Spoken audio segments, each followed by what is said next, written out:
Então, a gente começou falando sobre os fungos. Então, só para a gente dar uma relembrada aí, para não ficar meio perdido. Então, dentro de criptógamas, nós estudamos 4 grupos de organismos. Esses 4 grupos de organismos, eles são morfologicamente, fisiologicamente, bioquimicamente, molecularmente diversificados. Ah, professora, se eles são tão diferentes, por que são estudados dentro de uma mesma disciplina? Já foi explicado lá no início o porquê do termo criptógamas e o porquê de se utilizar esse termo pelo fato das questões de reprodução que esses organismos compartilham. Então, durante muitos anos, permaneceu esse tipo de ensino e, didaticamente, acreditava-se que era possível trabalhar esses 4 grupos ali dentro do termo de criptógamos, certo? Mas a nossa questão aqui não é essa. Nossa questão é entender as características gerais de cada um desses grupos, lembrando que é tudo muito resumido, é um geral, é um direcionamento para vocês de uma situação que vocês tenham interesse e possam complementar através de uma leitura bibliográfica que sempre é indicada para vocês, inclusive já foi indicada lá desde o início no plano de curso. Então, vamos falar agora dos fungos, né? Falamos das algas e vamos falar desse grupo de organismos aqui, que ele vem para trazer, se eu pedisse para vocês, diferenciem os 4 grupos de organismos encontrados em criptógamas. Então, quais seriam essas diferenças que vocês apresentariam? E lembrando, quando eu peço para uma coisa é você citar, outra coisa é você discorrer, outra coisa é você descrever.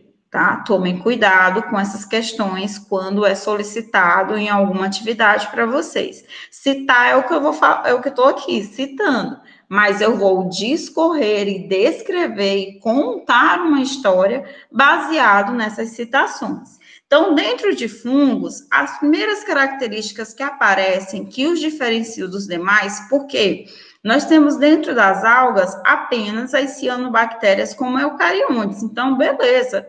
Algas, fungos, briófitas e pteridófitas permanecem como eucariontes. No entanto, esse termo aqui, heterotrófico, ele é novo. Então, eu vou ter que citar, eu vou dizer, são os primeiros organismos dentro de criptógamas a apresentarem características heterotróficas, portanto, não são capazes de realizar fotossíntese devido a quê?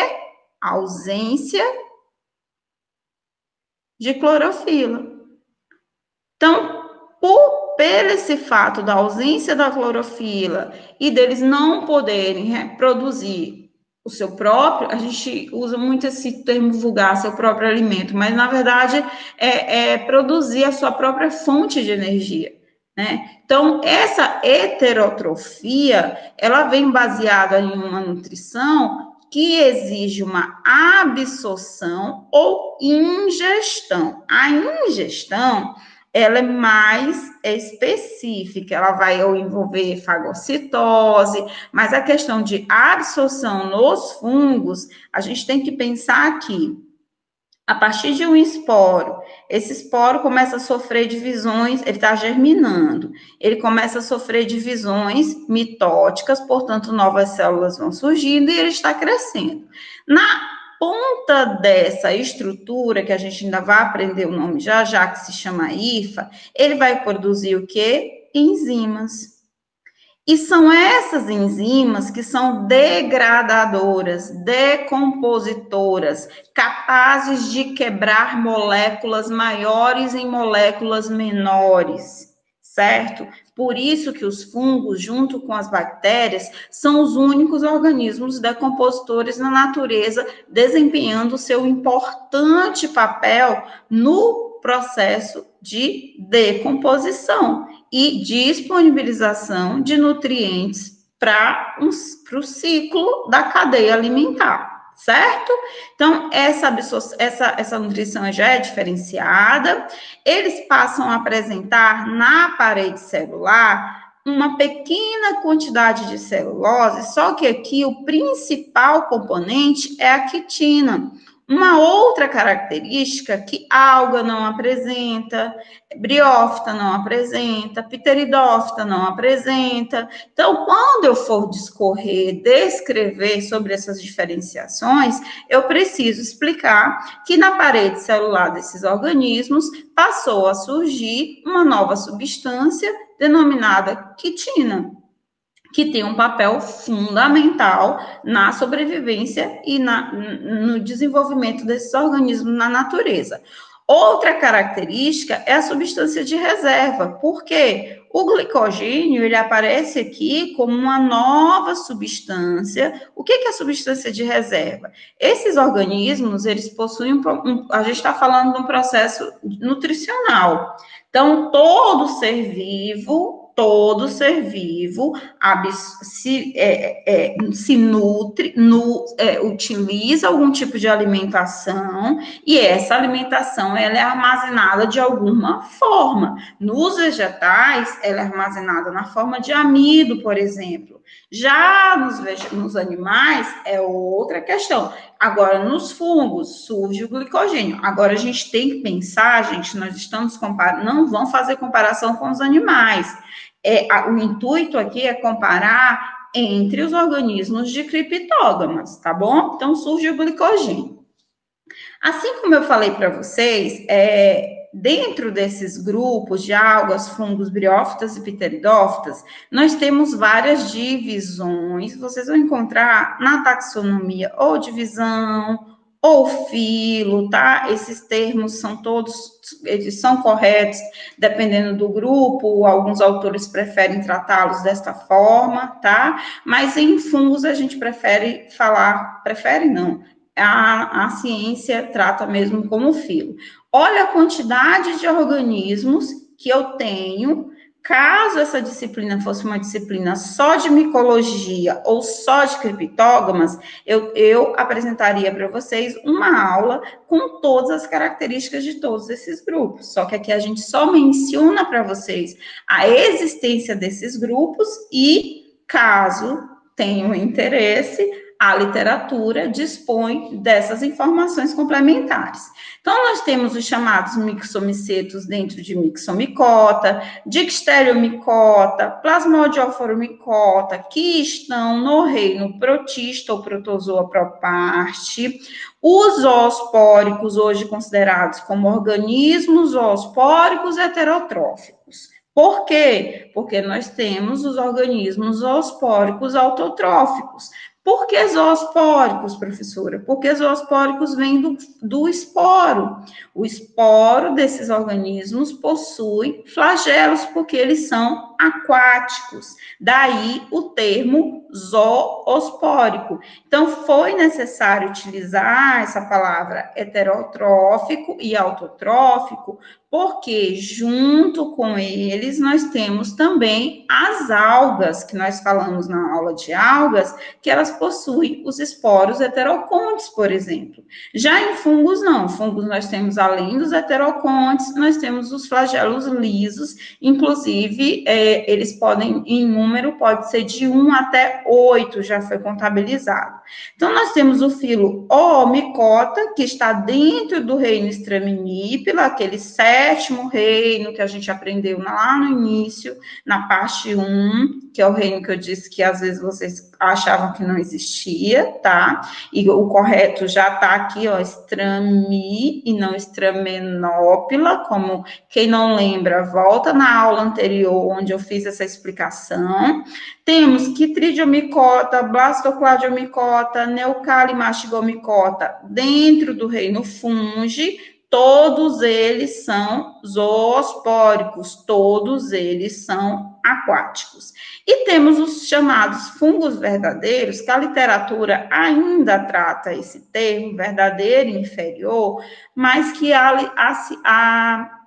a ciência hoje já não leva tanto em consideração. A gente fala porque vocês às vezes pegam bibliografias antigas, que ainda não houve revisões, mas entre a comunidade científica é complicado você chamar um ser vivo de inferior e um ser vivo de superior. Se todos nós estamos aqui na natureza hoje sobrevivendo, quer seja uma bactéria, quer seja um organismo como o homem, que é um organismo que domina vários ambientes e se desenvolve e tem várias outras características e especializações fisiológicas, morfológicas, todos nós somos superiores, né? Então, nós temos aqui as microsporídeas. Glomeromicota é um filo interessante, eu gosto de deixar aqui informação, porque poucos livros tratam desse filo aqui, tá? Cuidado, porque ele existe. Dentro de Glomeromicota foi inserido todas as espécies de micorrizas, a mesinha está me dando trabalho para escrever, micorrizas, que são aquelas associações de fungos com raízes de plantas. O que acontece? Essa associação, que é uma associação benéfica, o fungo, junto com a raiz, ele acaba auxiliando na fixação de nitrogênio, que é um composto orgânico extremamente importante para o desenvolvimento da planta, tá? Zigomicota era onde eu tinha alguns representantes de micorrizas que foram removidos e transferidos para cá. Gente, quando eu falo removido, transferido, filo, tudo isso eu expliquei na primeira aula, onde a gente fez um apanhado geral acerca de taxonomia, tá bom? E sistemática. Então, o zigomicota hoje é um filo que ainda apresenta espécies, no entanto, o reino dele é incerto, não se sabe ainda em que reino ele pode ser inserido, justamente devido a estudos de biologia molecular que ainda não o agruparam a nenhum outro grupo, a nenhum outro filo, a nenhum outro reino, e ascomicota e basidiomicota, eu deixei os líquens aqui, porque os líquens são organismos que vivem em associação com fungos de ascomicota e de basidiomicota. São algas que se associam a espécies desses dois grupos para formar esse indivíduo aqui, tá? Então, todos classificados no reino Fungi. Aqui a gente tem algumas imagens, não dá para apresentar muita coisa, porque senão a aula fica longa, mas nós temos orelha de pau, que é muito comum. Isso aqui, quantas pessoas não já tiveram na sua casa uma laranja, um tomate, com esse mofinho aparecendo, às vezes esverdeado, amarelado, preto, no pão, que a gente chama de bolô, na verdade, mofo, aparece em roupa, aparece em bolsa, aparece em sapato, aparece na parede, tudo isso é fungo, tá? Tudo é fungo. Temos os mais representativos, os mais vistosos, os mais estudados, os que as pessoas acham mais legal, que são os cogumelos. Então, quando se fala em fungo, geralmente, se você for perguntar para uma criança, ele vai falar, um cogumelo. Só que a gente está vendo que não, né? Que a gente tem fungos microscópicos, a gente tem fungos macroscópicos, mas os cogumelos pertencentes ao filo Basidiomicota, eles são os mais vistosos mesmo. Só que a gente tem que tomar cuidado, porque eles têm uma importância econômica na alimentação, muito utilizados. No entanto, nós temos espécies que são extremamente tóxicas e alucinógenas. Infelizmente, não dá para a gente entrar em detalhes aqui. Geralmente, na minha aula de micologia, eu passo um tempão e os alunos se interessam muito, né, por essa questão que eu estou tratando aqui, que é uma questão econômica, uma questão de vocês verem o quanto que esses organismos estão aí na natureza, desempenhando um papel fundamental. E é o que eu só deixo uma frase para vocês. O conhecimento é libertador.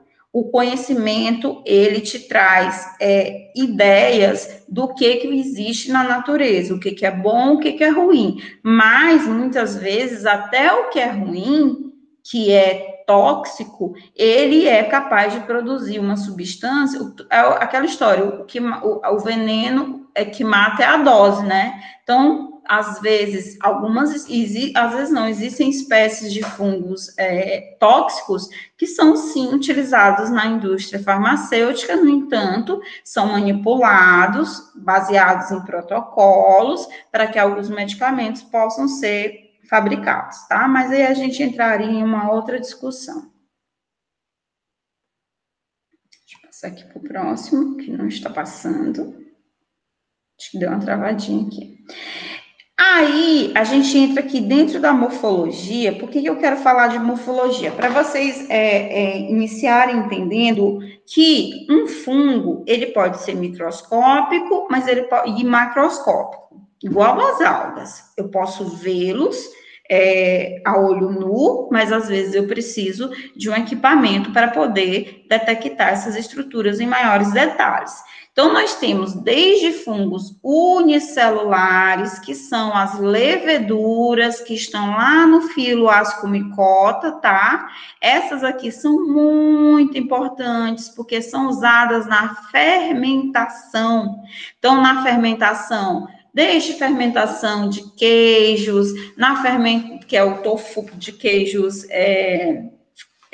de base de soja, na fermentação da soja, que é o tofu, fabricação de shoyu, pouca gente sabe, mas o shoyu, ele tem uma fermentação baseada nas leveduras, produção de fermentos biológicos, para a produção de pães, massas, fermentação de bebidas alcoólicas, como a cerveja, vinhos, então todos eles estão aqui.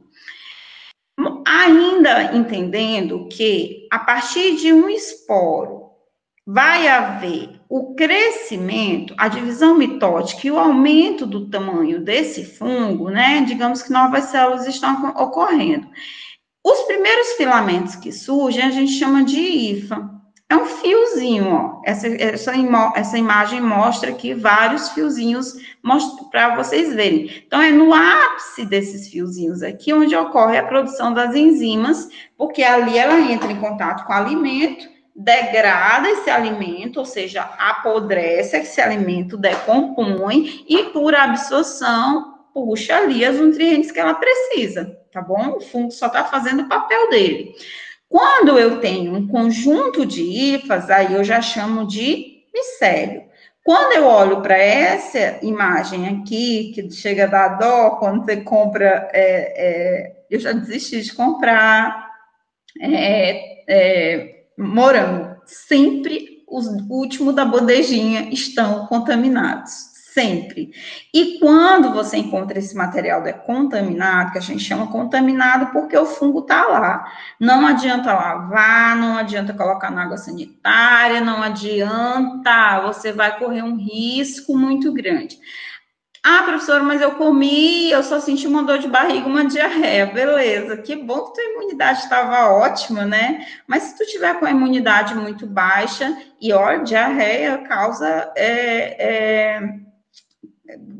situação grave, a ponto de você ir para o hospital. E se for criança, gente? Então, aconteceu isso, percebeu que o alimento tá com essas manchinhas, você não, infelizmente, em casa você não tem um microscópio para ter certeza, mas pode já ter uma indicação de que é uma contaminação de fungos, tá? Então, essas contaminações, assim, pulverulentas, parecendo um algodão, como eu disse, pode ser branco, amarelo, preto, verde, azul. A cor é a cor da estrutura reprodutiva. O micélio em si, ele é branco, tá? Mas esse alimento, ele não pode ser lavado e usado uma parte. Ele tem que ser descartado.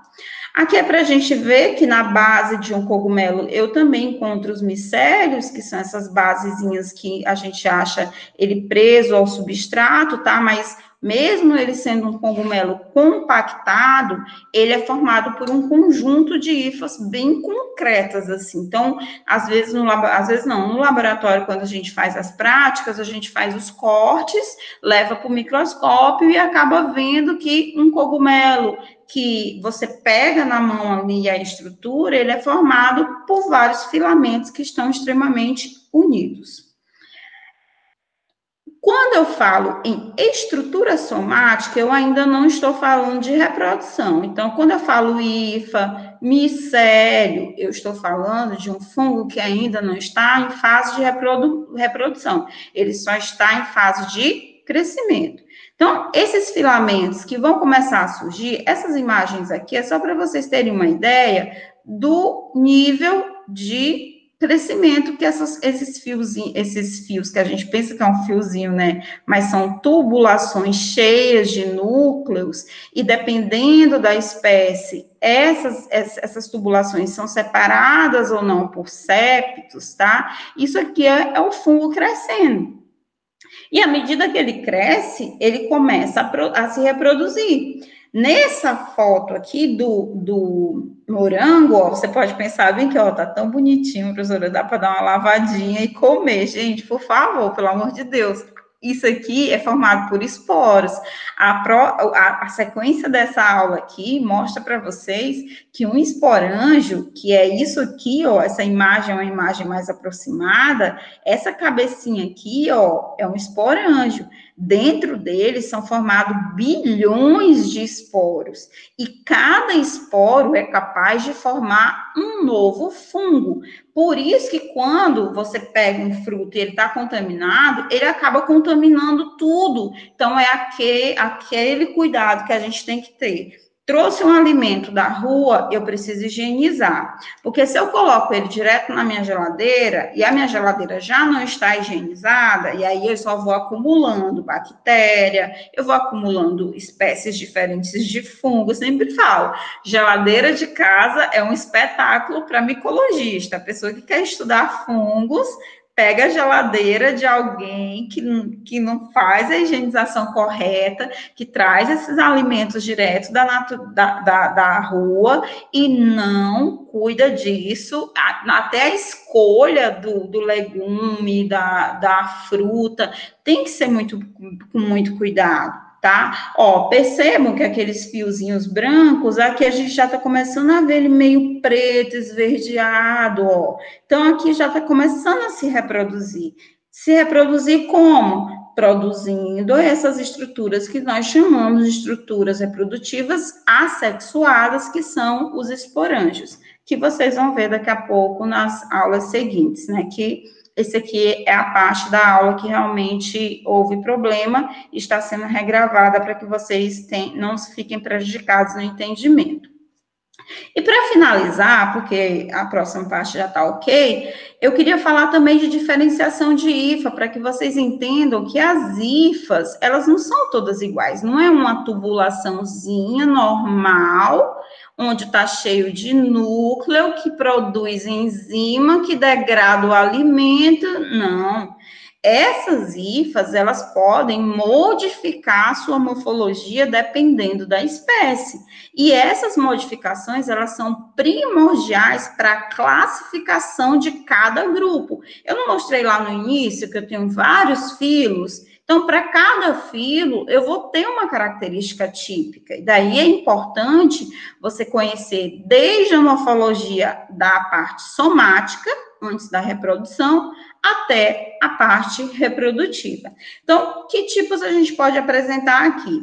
Os rizoides, que aqui nós temos os esporângios, ó, dentro aqui nós chamamos de endósporos, eu falo isso no próximo slide para vocês, são onde os esporos são formados, e depois isso aqui se rompem, e eles são liberados na natureza, no ar, na geladeira, no teu quarto, na tua roupa, no teu armário, tá? Então, não estou querendo causar terrorismo, mas é isso que acontece, eles são extremamente oportunistas. E esses rizoides, para esse grupo, que são os grupos, alguns grupos, eles precisam se fixar em algo, então eles apresentam esses rizoides. As anastomoses é interessante porque quando você pega aqueles frutinhos lá de morango, aí tu tem aqui, vou colocar um morango aqui, tá? Ou uma laranja. Mas quando tu chega da feira, tu compra mais de um, né? Aí tu não separa um por um. Aí você faz o quê? Às vezes tem aquele povo que coloca nas cestas, né? Colocam todos juntos.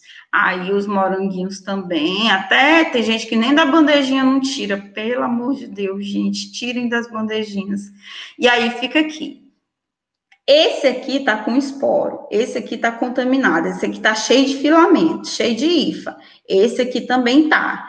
E o que que acontece? Essa hifa que tá aqui, ela começa a crescer. E à medida que elas crescem, elas se encontram uma com a outra. Esses encontros de hifa a gente chama de anastomose. E essa anastomose é a transferência de um protoplasma de uma parte para outra, onde eu já permito uma multiplicação do corpo desse fungo. Então, eu estou só piorando o crescimento dele. Para ele é ótimo, para nós não. Então, professora, chegar em casa eu tenho que colocar tudo separado? Separa pelo menos a laranja da banana. Vocês vão aprender na parte de fisiologia, que eu ainda vou dar essa aula para vocês. É uma aula bem rápida também, bem curta, onde a gente só faz um apanhado geral acerca de hormônios. Então, vocês vão entender que as frutas, elas produzem hormônios e existem as frutas que nós chamamos de climatéricas. Essas frutas climatéricas, elas não param o seu amadurecimento, mesmo depois de removidas da planta mãe. Por exemplo, banana, você compra banana verde, deixa ali em casa e ela vai amadurecendo. Mamão, se não comer o mais rápido possível, ele apodrece, porque são chamadas frutas climatéricas. Então, essas frutas, elas precisam ficar afastadas de frutas não climatéricas, porque elas têm hormônios que passam para as outras frutas. E esse amadurecimento nada mais é do que o amolecimento das células. E o fungo que está ali, ele quer tudo mais fácil. Então, para ele, um fruto mais maduro é muito mais fácil para ele poder atacar e decompor esse fruto, tá bom? Eu ficaria aqui horas falando sobre isso.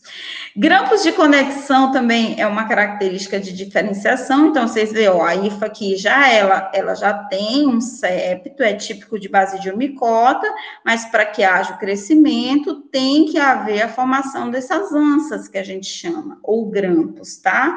Então, isso tudo são características típicas do grupo. Então, se você tem interesse em estudar um pouco mais de basidiomicota, procura lá na bibliografia que você vai ver essas informações. E por último, e não menos importante, nós temos as sugadoras. São aqueles fungos parasitas. E aí nós temos parasitas de plantas, parasitas de animais também, parasitas de mamíferos e parasitas do homem. Tá? Nas minhas aulas específicas de micologia, e no meu caso, que eu sou especialista em fungos aquáticos, nós temos casos gravíssimos de crianças anêmicas que estavam com problema de imunidade baixa, que chegaram a ter amputação de membros por causa de um fungo que eles chamam até fungo comedor de carne, tá? Então, cuidado, é o que eu falo, o conhecimento, ele é libertador. Então, esses fungos, eles são parasitas, eles são capazes de produzir essas estruturas que penetram nas células, que são chamadas de haustórios. Esses haustórios, eles têm essa capacidade de sugar tudo que tem dentro da célula. Então, tudo que tem aqui dentro, que é vital para o metabolismo celular dessa célula, desse organismo em particular, o fungo puxa para ele. E o que ele acaba causando? A morte do hospedeiro. Aqui nós temos um outro caso, é diferente da micorriza. A micorriza, ela faz uma associação benéfica, ela não mata a planta, porque ela sabe que ela precisa da planta. Nesse caso aqui, a gente chama de fungo burro, porque enquanto ele vai encontrando plantas que ele pode sugar até a morte, ele vai. E ali, depois, ele fica sem alimento. Mas, infelizmente, como ele produz esporos que se proliferam muito rapidamente, eles acabam encontrando um novo organismo para causar um novo parasitismo. Então, para a gente também falar um pouquinho de reprodução dos fungos, sempre pela formação de esporos, tá? A gente sempre vai, tanto sexuado quanto assexuadamente, tem que ter a formação dos esporos, a gente só precisa ter um conhecimento da diferenciação de quando que é assexuado e de quando que é sexuado, tá? Com exceção dessas quitrídeas aqui, que são os zoospóricos, que a gente fala em mais detalhe na disciplina específica.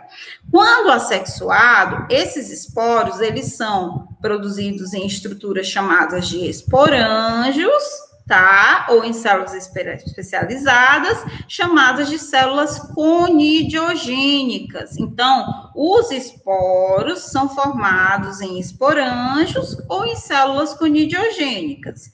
Os conídeos que são formados aqui, são esporos assexuados, não contidos em esporângios, ou seja, eles nunca vão ser formados dentro de uma estrutura fechada. E também, eles são produzidos já nas células conidiogênicas. Então, conídeo vem de célula conidiogênica. Esporo vem do esporângio, tá? Aqui é só para exemplificar uma espécie de formação, de reprodução assexuada. Percebam que eu tenho aqui um indivíduo, um esporozinho com um núcleo. Esse núcleo, ele pode se dividir, tá? Ao se dividir, forma-se um broto. Esse núcleo migra para o broto, e aí eu passo a ter, então, 2, cada um com o seu núcleo. Eu acho que esse tipo de brotação é um tipo de reprodução muito conhecido entre vocês. E eu tenho a divisão simples, que a divisão simples é quando eu tenho o esporo, e esse esporo, ele também, o núcleo vai se dividir, só que ao invés de um núcleo migrar para o broto, uma parede é formada para separação, e nessa separação, depois, eu tenho a divisão para a formação de 2 esporos. E assim, esses organismos conseguem se reproduzir de maneira exemplar. E esse exemplar é se espalhar igual uma praga. Quando você tem uma geladeira, na tua geladeira, um alimento contaminado, se você não fizer a higienização correta, todos os alimentos que você colocar lá serão contaminados novamente. Uma dica: quando você traz um alimento comprado no supermercado, no hortifruti, esse material, ele vem contaminado com esses esporos. Se você não fizer uma higienização antes de colocar na geladeira, ou às vezes você nem da sacola plástica você tira, você está cultivando fungos, está usando sua geladeira para cultivar os fungos. Então, o ideal não, a gente não fala nem ideal, é obrigatório fazer a higienização e só depois da higienização você colocar esse material dentro da tua geladeira para que a tua família possa consumi-lo de forma adequada. Aqui a gente tem alguns tipos desses esporos durante a reprodução. Então, como eu falei para vocês, eles podem ter os flagelinhos, caso eles sejam aquáticos. Eles podem não ter nenhum flagelo quando eles são... Aí tem o A de aplanósporos, tá? Eles podem ser chamados de endósporos quando eles são produzidos dentro de um esporão. Aqui, a capinha. Tá? Endósporo, dentro do esporângio.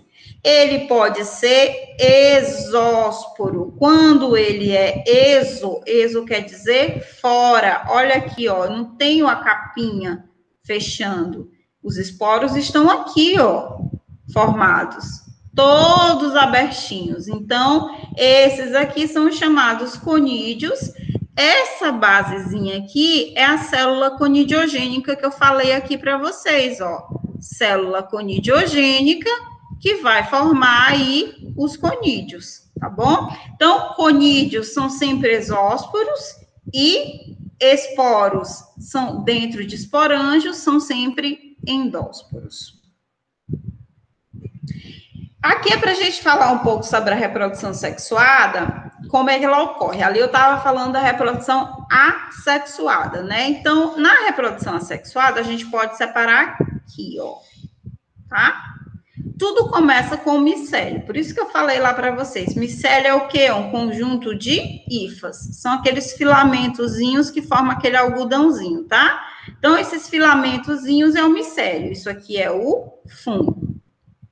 Então, esse fungo, ele pode seguir para uma reprodução sexuada ou ele pode seguir para uma reprodução assexuada. A sexuada, ela é mais simples, ela vai sempre envolver um esporângio, aí ele pode ser aí ele pode vir de uma célula conidiogênica, que a gente já explicou, conidiogênica, que vai formar conídeo, tá? Ou um próprio esporângio que vai formar um esporo. Lembrando que aqui eu tenho endósporo e aqui eu tenho exósporo. Vai sofrer uma mitose para formar aqui os esporos. Cada esporo formado vai poder germinar e formar um novo micélio, ou seja, um novo fungo, e ali o ciclo de vida assexuado, ele se fecha. É muito mais simples, né? Eu vou ter que entender, então, só essa parte. Esporo, célula esporângio, formando esporo, célula conidiogênica, formando conídeo. Esses esporos formados germinam, se reproduzem e formam novos indivíduos. Já na fase sexuada, ela é bem mais complexa e ela envolve muitos termos, dependendo do tipo de fungo, tá? Então, para cada divisão de fungo daqueles que eu mostrei para vocês, eu tenho um nome específico, mas aqui o que eu estou focando desde as algas para vocês é aprender que no gametângio se forma o gameta, e esse gametângio ele pode ser feminino ou masculino.